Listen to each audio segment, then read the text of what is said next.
আসসালামু আলাইকুম। এই যে দেখেন গাইস, আজকে দুপুরে রান্না বান্নার আয়োজন।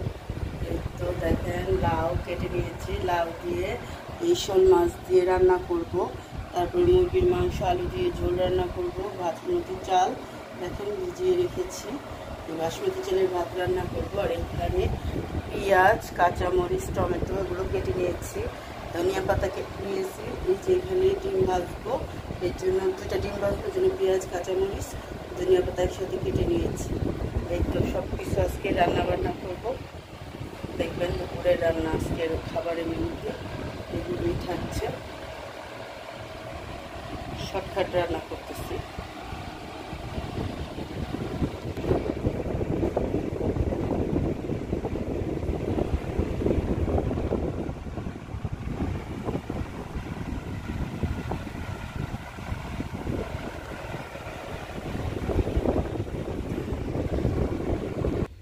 দেখেন গ্যাস তাওয়া গরম হয়ে গেছে। এখন আমি এই যে তেল দিয়ে দিলাম মুরগির মাংসের জন্য। তারপরে আমি একটু গরম মশলা দিয়ে দিব। এখন আমি পেঁয়াজ দিয়ে দিব।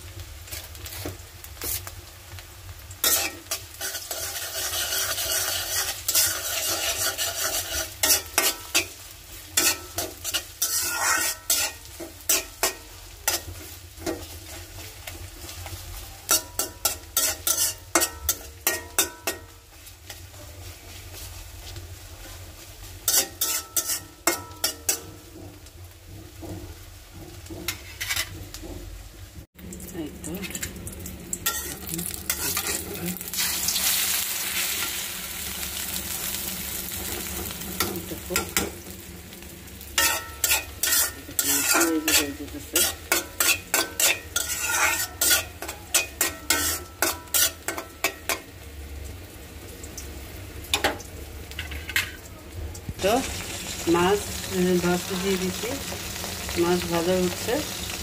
আর এই যে মুরগির জন্য সব মশলা দিয়ে দিতেছি। মশলা কষানো হলে মুরগি দিয়ে কষিয়ে নিব। তো দেখেন এর জন্য মুরগির মাংসের জন্য মশলা কষানো হয়ে যেতেছে। আর একটুখানি কষবে, তাহলে হয়ে যাবে। দেখেন কালারটা খুব সুন্দর হয়েছে মাশাআল্লাহ। আর এই যে বিয়ের জন্য লাউর জন্য পেঁয়াজ ভাজা হচ্ছে। দেখেন এত ফেনা কিসের জন্য জানেন? আমি খাঁটি সরিষার তেল ভাঙিয়ে এনেছি, সেটা দিয়ে রান্না করি। আর এই যে মাছ ভাজা হয়ে গেছে, বুঝছেন, মাছ ভেজে নিয়েছি। আর এখন এই পেঁয়াজ ভাজতেছি, ভেজে তারপরে সব কি করবো। এখন এই কাঁচামরিচগুলো উঠিয়ে দিব একসাথে। দেখেন খুব সুন্দর মাশাআল্লাহ। আমি এটাকে কষিয়ে নেব।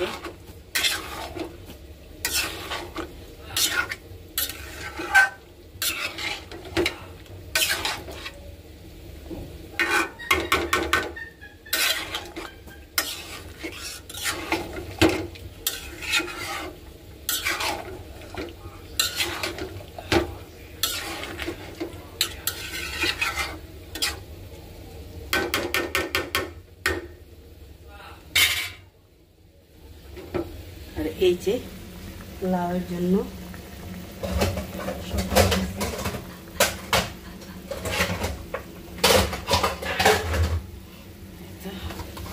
এখন দেখেন এই যে মুরগিটা ঢেকে দিলাম। তারপরে এই যে লাউয়ের জন্য মশলাটা কষানো হতেছে। এটার মধ্যেই এই মাছগুলো ঢেলে দিব সব। এই যে মাছটিও একটু কষিয়ে নিব।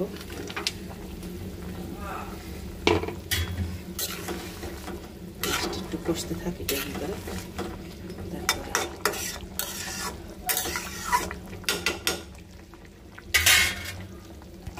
এই তো দেখেন মাংস হয়ে গেছে, এখন আমি ফেলবো।